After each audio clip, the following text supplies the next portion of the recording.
I hope that you are well, and I also hope that you are having a good day so far. Today we'll be doing our grade 7 English lesson on subject-verb agreement.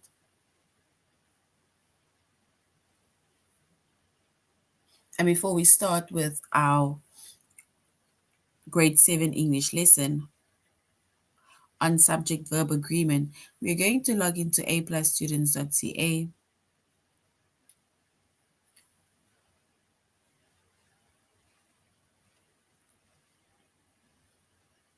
Once you've logged into aplusstudents.ca with your username as well as your password,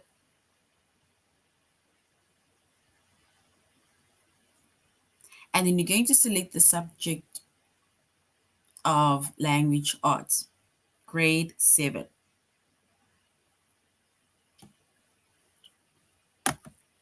And once we've selected grade 7, then we're going to scroll down up until we get to the chapter of subject-verb agreement.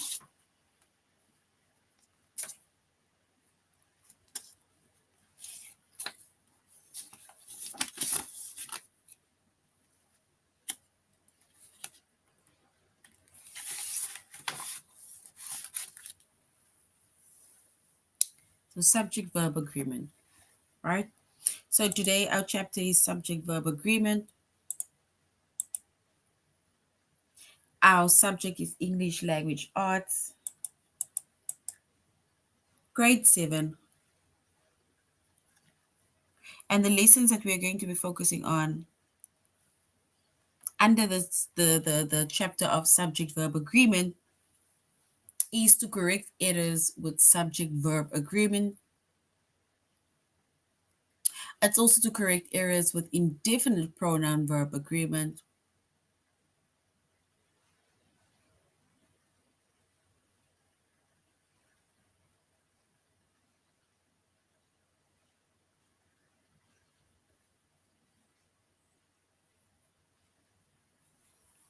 All right, so that is basically our lessons that we're going to be focusing on under the chapter of subject-verb agreement.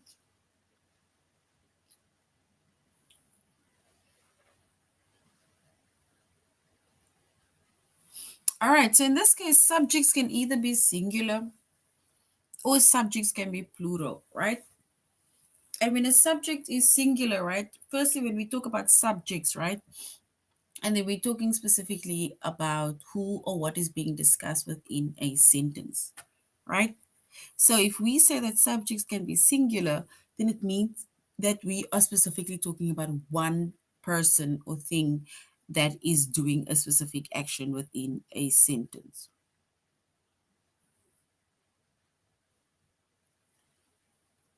So when a subject is singular, we use a singular verb.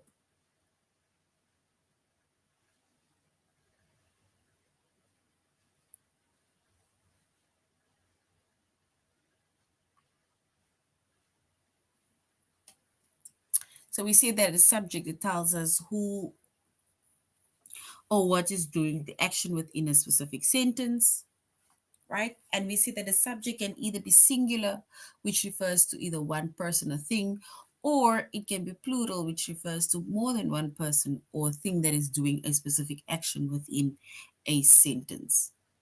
And when a subject is singular, like we say, we use a singular verb. And singular verbs, right? Singular verbs, it usually ends in S. The singular verbs, it usually ends in S. Example, Sarah visits her grandma. So Sarah visits her grandmother. So there we have Sarah being the subject, right? I'm going to put the S for Sarah. So she's the subject. And then we have visits, which is the verb.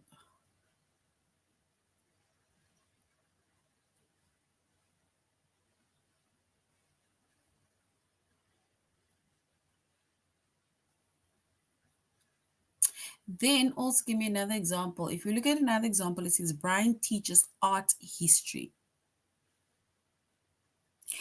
Brian being our subject, teaches being our verb, right?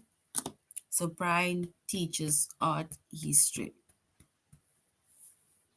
And Sarah visits her grandmother.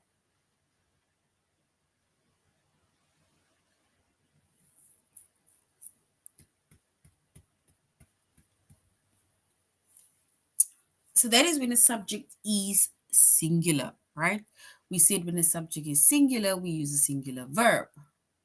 And the singular verb, it usually ends in S.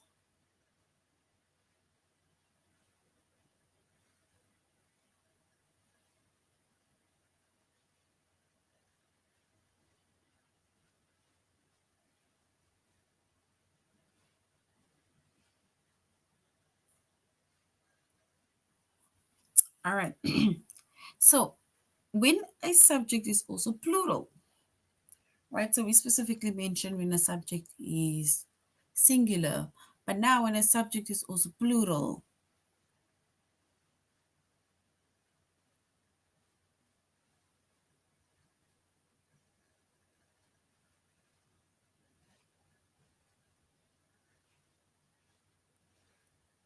so when a subject is plural, right, meaning there's two or more people or things, right? So when a subject is plural, we use a plural verb. And a plural verb, it usually do not end in an s. It does not end in an s, right? So we said that a singular verb, it ends with an s. Yeah, with an s.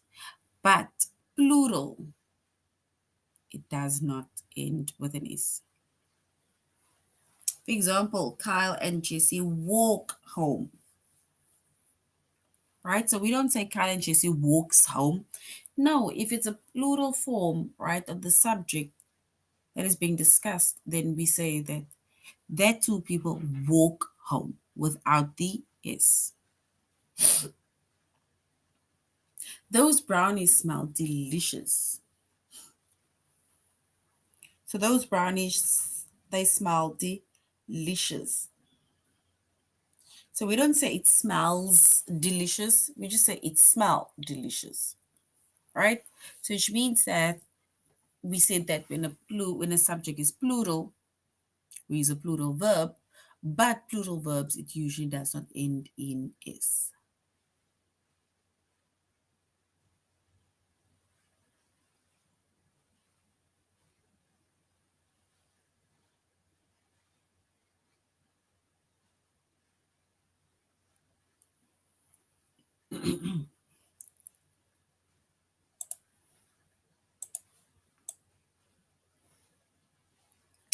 All right. So we see that we have singular subject and we have plural subjects, right? When it comes to the subject being singular, we see that it is one person whose name is being mentioned or that is being talked about.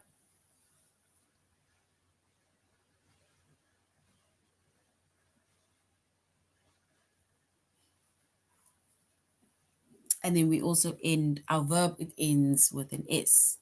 Whereas with the plural subject, right, tells us who or what is being discussed.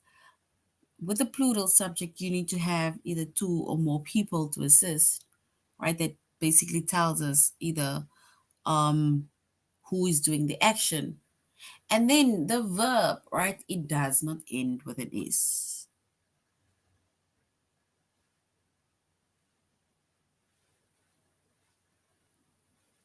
So subject verb agreements, they usually are determined by the simple subject. And remember that a simple subject and the verb aren't always adjacent, meaning that they're not always the same.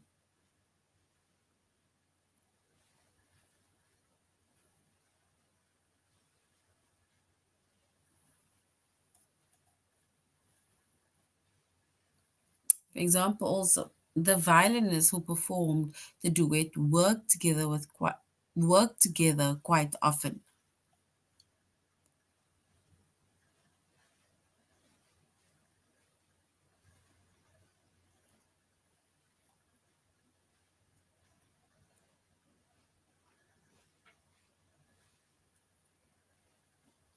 All right.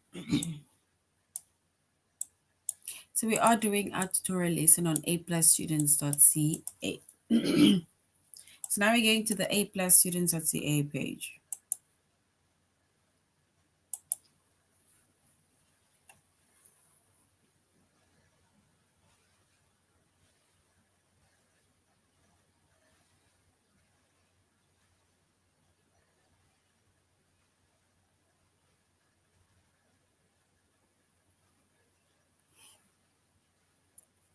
So we need to find the errors with subject verb agreement, right? And that we're going to do after our explanation once again.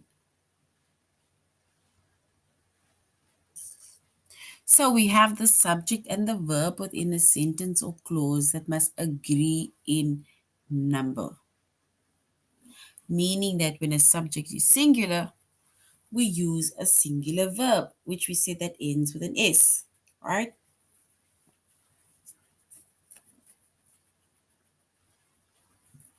And then when the subject is plural, we use a plural verb, right? Where it does not end with an S.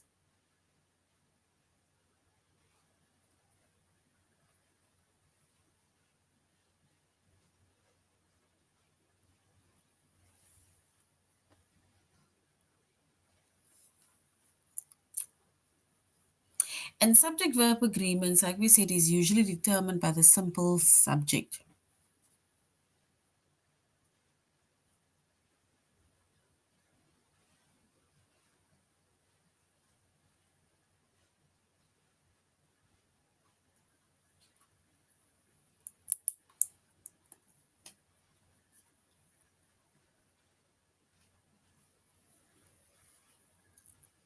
Also, some sentences are inverted, right? And meaning that the subject follows the verb, right? For example, your blueberry pancake are here.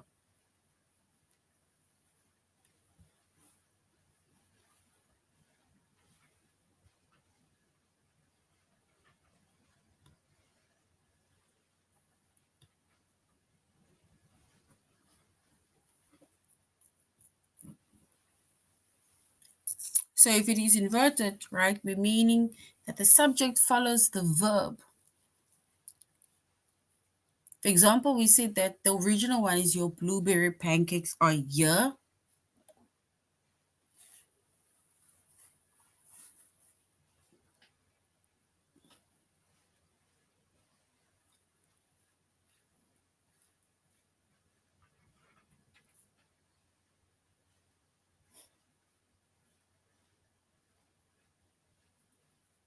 All right, so if we look at the verbs, right, let's just look at the verbs. The verbs are, right, let's say in Northern California's Lost Coast and all the other subjects that we are going to be seeing now.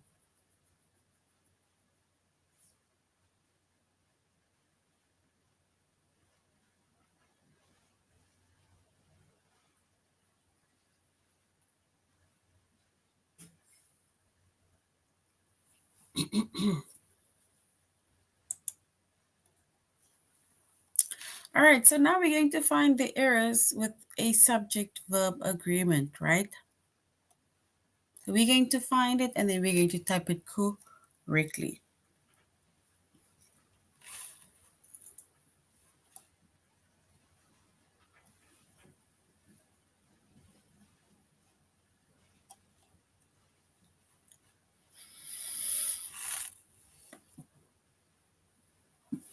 All right, it says some scholars believe that the origins of chess date back to a four-player version of the game in India around 600 AD.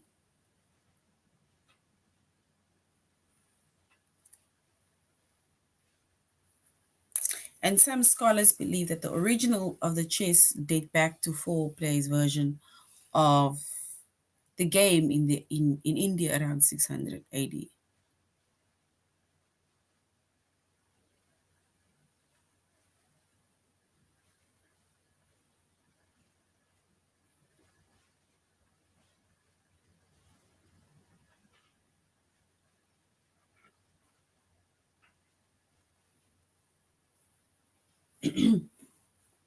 So if we look at that word date, right, it says some scholars,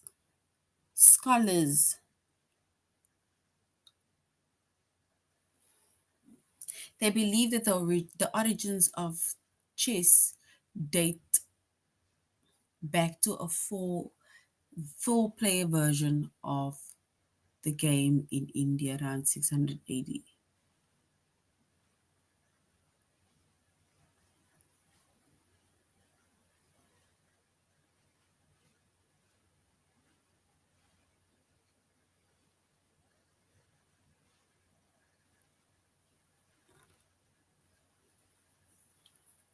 Right?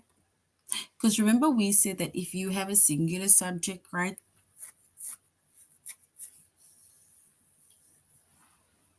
then your verb is going to end in S.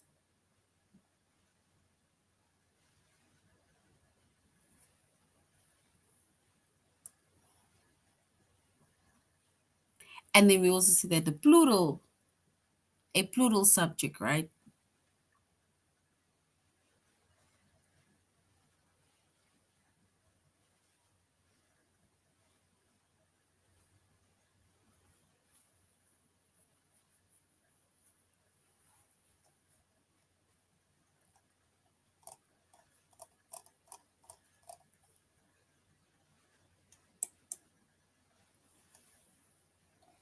So now we're going to do our test, right?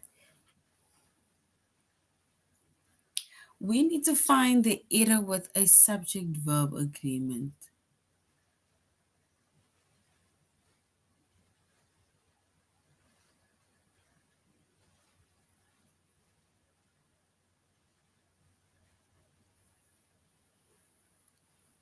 All right. The students elected to lead our school beautification committee have several inspiring ideas, including a mural in the gym and the relocation of garbage cans from near the school entrance to behind the cafeteria. Or do we say the students elected to lead our school beautification committee has, so it's either have or it's a has several inspiring ideas.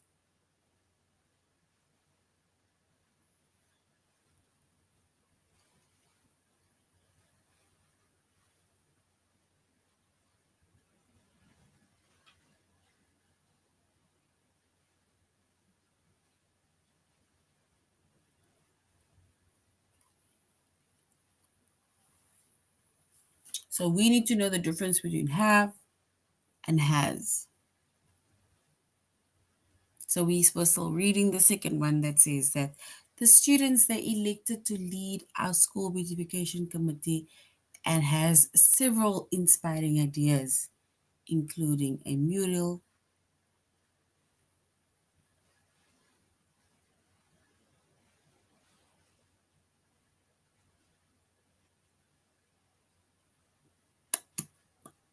All right, so if we choose one of these ones, right? So the students elected to lead the school beautification. So we can then say committee, they have several ideas or has several ideas.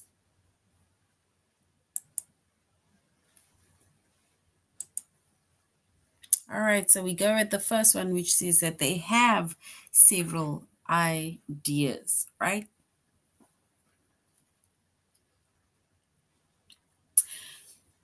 We need to find the error with the subject verb agreement.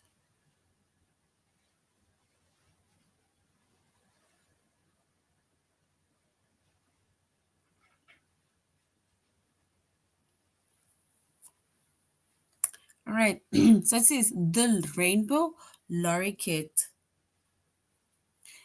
a parrot found in the Solomon Islands, are named for the array of colors found on its feathers.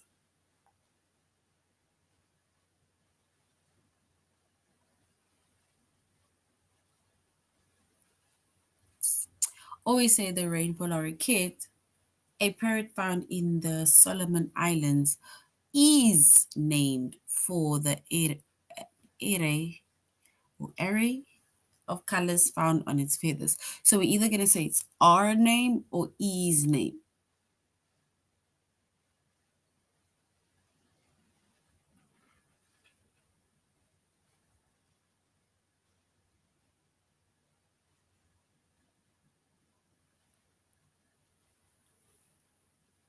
So we're saying the rainbow lorikeet, a parrot found in the Solomon Island, are named, right? So we say is named because it is a parrot that is being found. One. And one is named. Two or more are named, right?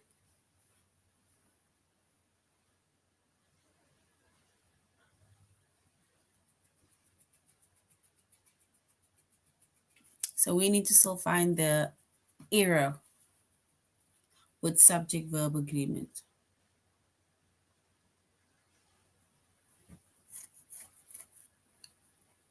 So it's Erica's favorite hiking trail. Erica's favorite hiking trail winds from the base of Mount Diablo up to the summit, which offers breathtaking views of the surrounding area. Or is it Erica's favorite hiking trail winds from the base of Mount Diablo up to the summit, which offers breathtaking views of the surrounding area?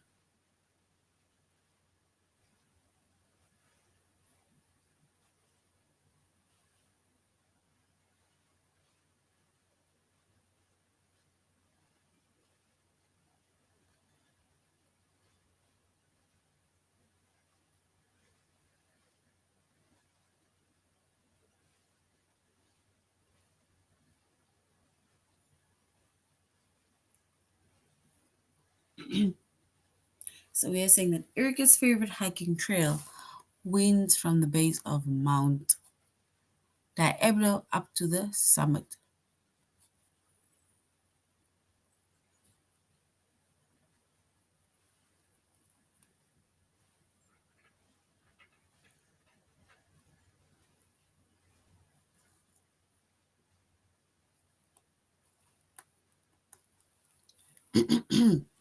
All right, so remember we said that we had to find the errors within the sentences, right? It says Erica's favorite hiking trail winds from the base of Mount Diablo up to the summit.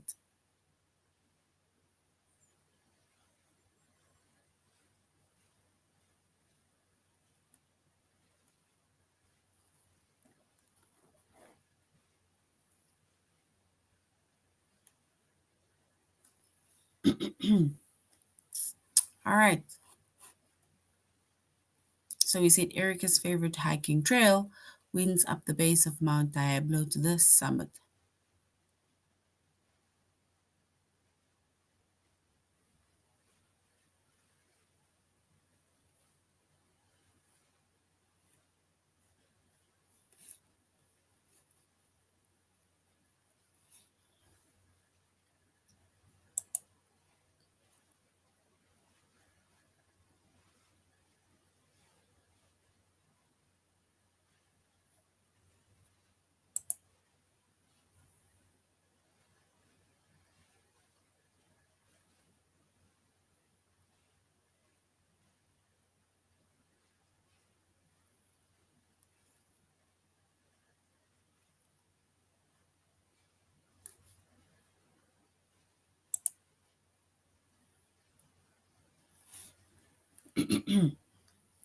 All right, so we are still here by Erica's favorite hiking trail, winds from the base of Mount Diablo up to the summit, which offers breathtaking views of the surrounding areas.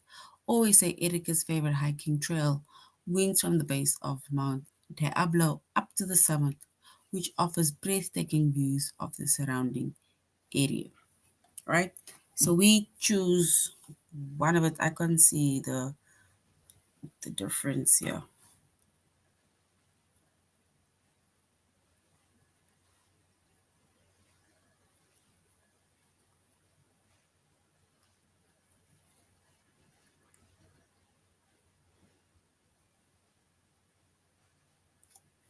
All right, let's go with this one. All right, so it's basically the first one. Like I said, I can't seem to see what the difference is over there. All right, let's go to the next one. In January, sorry, in the American justice system, a jury hears final arguments before retiring to a separate room to deliberate private to deliberate privately, or in the American justice system, a jury hear final arguments before retiring to a separate room to deliberate privately.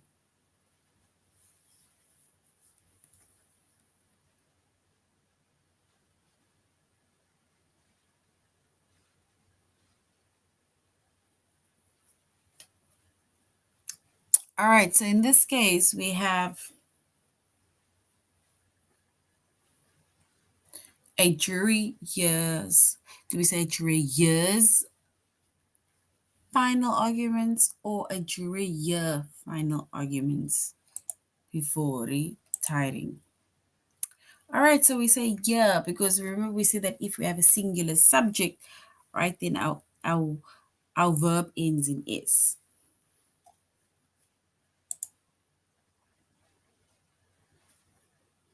All right, so now we're going to the correct errors with indefinite pronoun verb agreements.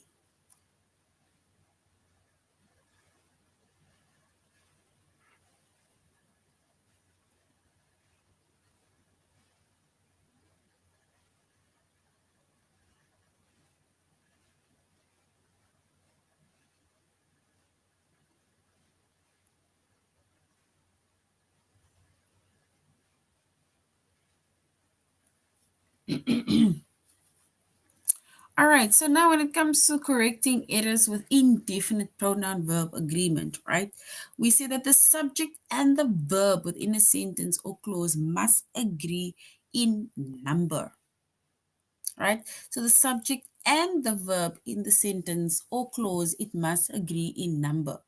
So we use a singular verb for most indefinite processes. So we use a singular verb for most indefinite pronouns,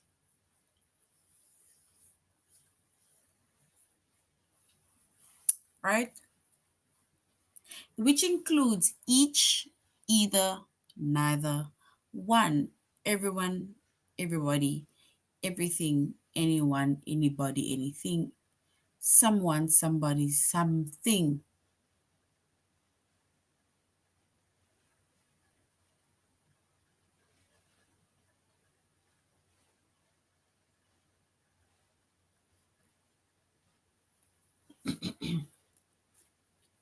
All right, so if we look at the singular verb and most of the for most indefinite pronouns, right?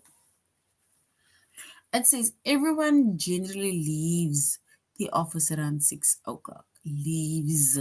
Everyone leaves. Nothing in the kitchen works properly.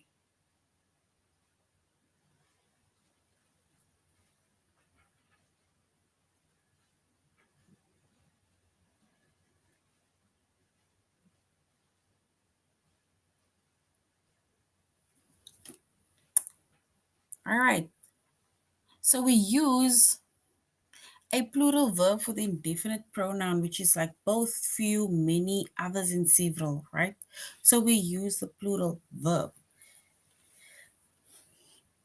And an example of that is I have tried many red velvet cakes or cupcakes, but few taste as delicious as Kathy's.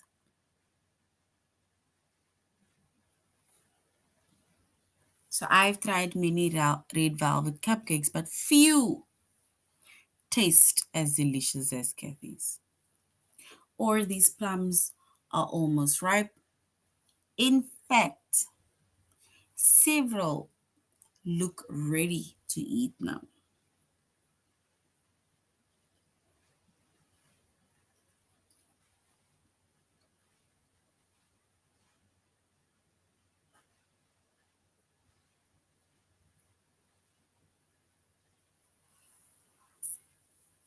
Right? So with some indefinite pronouns like all, any, most, none, and some, they can go with singular as well, or it can go with plural verbs, depending on what the pronoun refers to.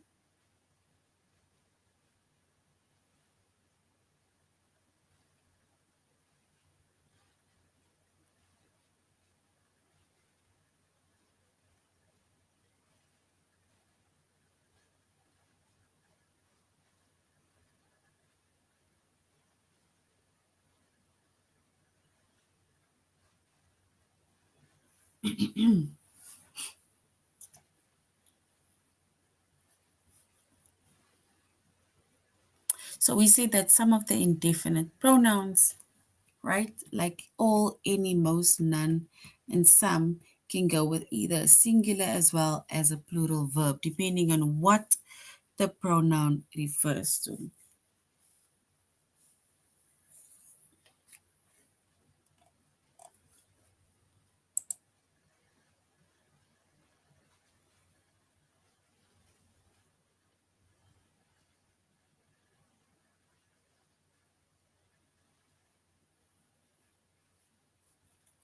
All right.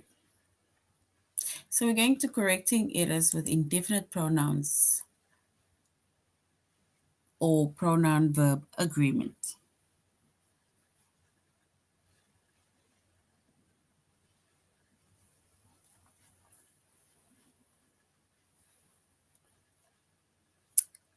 All right, so if we look at a sentence, right, or we look at an example, it says we need to find the error with subject verb agreement, right? Martha's cat is quite skittish. Whenever something startles him, he runs and hides under her bed.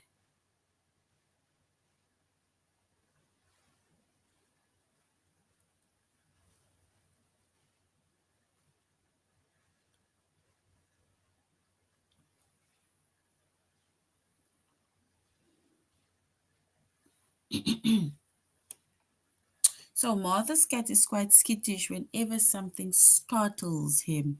He runs and hides under his bed, under her bed. Martha's cat is quite skittish. Whenever something startles him,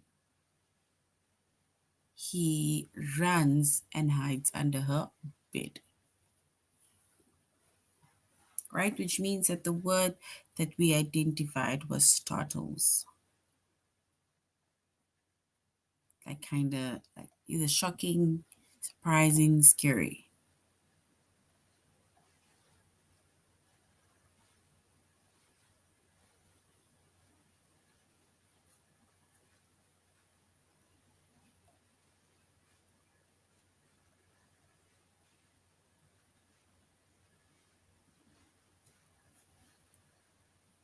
All right.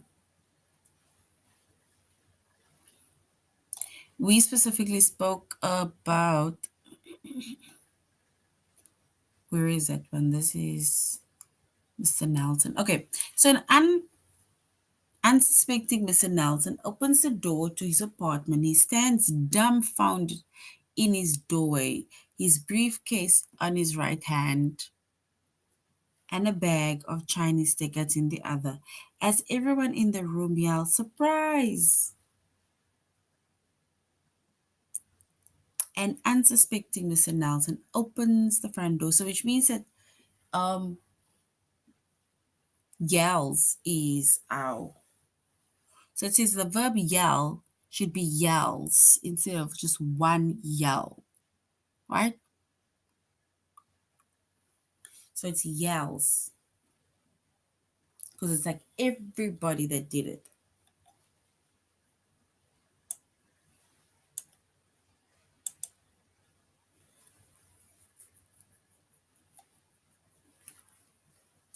All right, let's go to our test.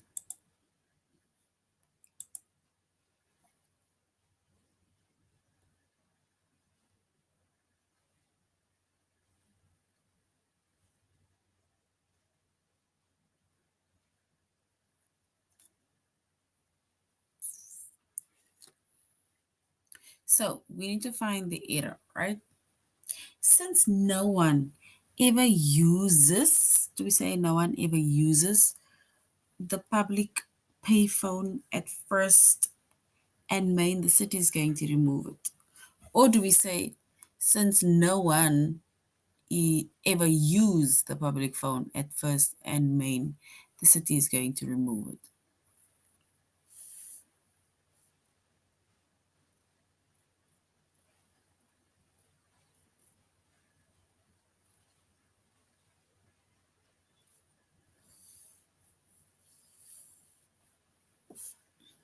All right.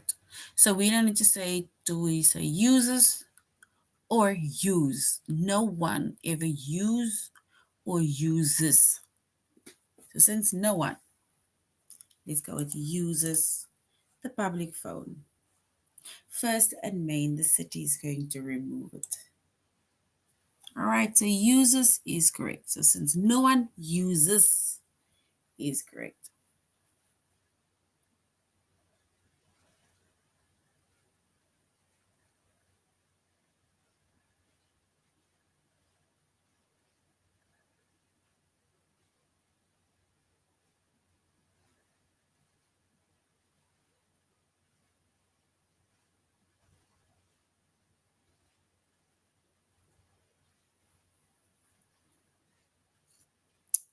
All right. So at the annual Cedarburg Falcons Family Day, everyone in attendance received a small flag with the team logo, and the first 20 attendees receive a team backpack. So do they everybody receives or everybody receive? The second one is at the annual Cedarburg Falcons Family Day, everyone in attendance receives a small flag with the team logo, and the first 20 attendees receive a team backpack.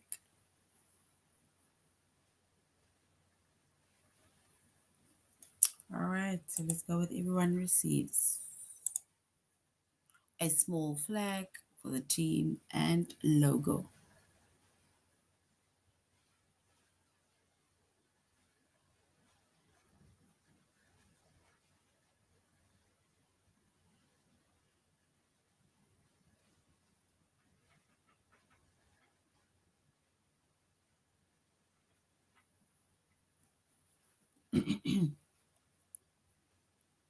All right, so call and response is a technique that musicians use with each other or other audience.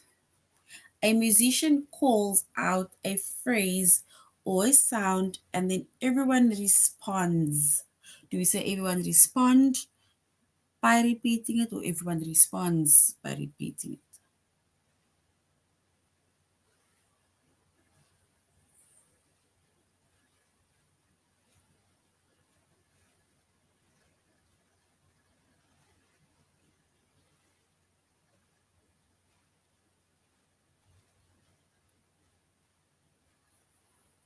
So, so do we say it is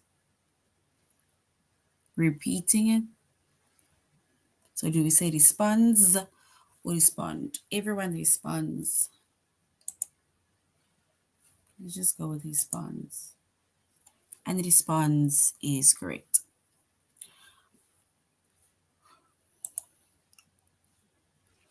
All right, so now we're going to use the verb with compound subject. So whenever we go camping, either Rosa or Charlie up the tent while Mary and I sat the fire. So compound subject. So compound subject, right, is made up of two subjects that's joined by a conjunction. Remember a compound subject, right? It is if we're talking about the subject, then we're talking about either someone or something that is doing the action within a sentence. So if we have a compound subject, then it means that it is and So it's like, for example, Jack and it is Jill that is maybe fetching water, for example, right? Which means that if we were to identify the compound sentence, right, within that, or the compound words within that sentence, we would, for example, choose and because a compound subject is made up of two subjects that is joined by a conjunction. And a conjunction consists of either and or nor. That is the basic ones.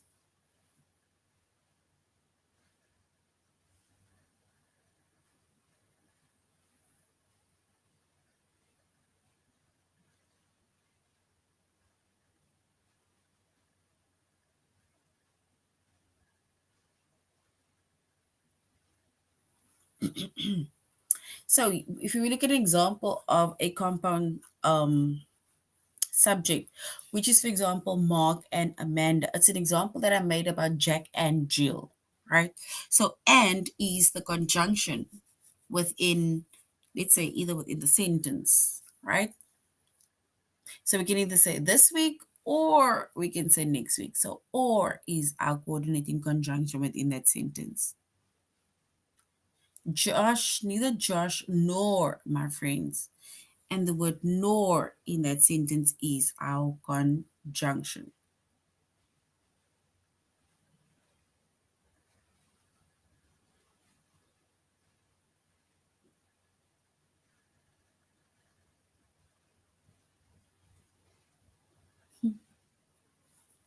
So when a compound subject, right, is joined by and, which is the conjunction, we use a plural verb, right? And plural verbs, they usually do not end in s, es, or ies, right?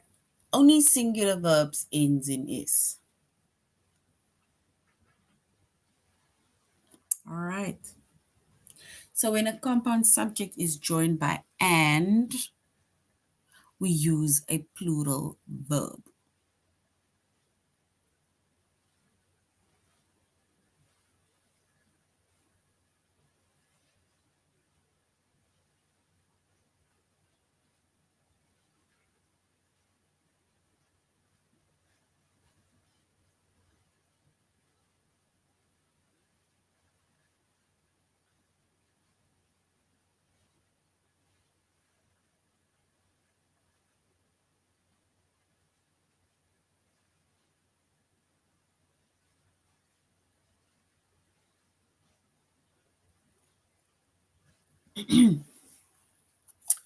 If we look at an example, right, it says, where do Mark and Amanda go to school?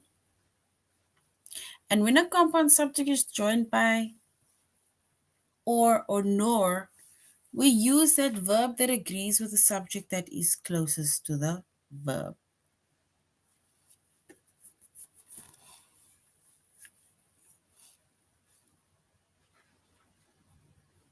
Right? So this is basically subject verb agreements, right? And when it comes to subject verb agreements, there's actually, I think it's quite lengthy, right? So I think in our next lesson, I think we're gonna just go over subject verb agreements again, just to clarify again as to, especially here with the compound subjects, right? All right, so that is now the end of our lesson on subject verb agreements. All right. Like I say, I think we will rather next time go um, over to use the correct verb with the compound subject. That will be in our next lesson on subject verb agreement, right?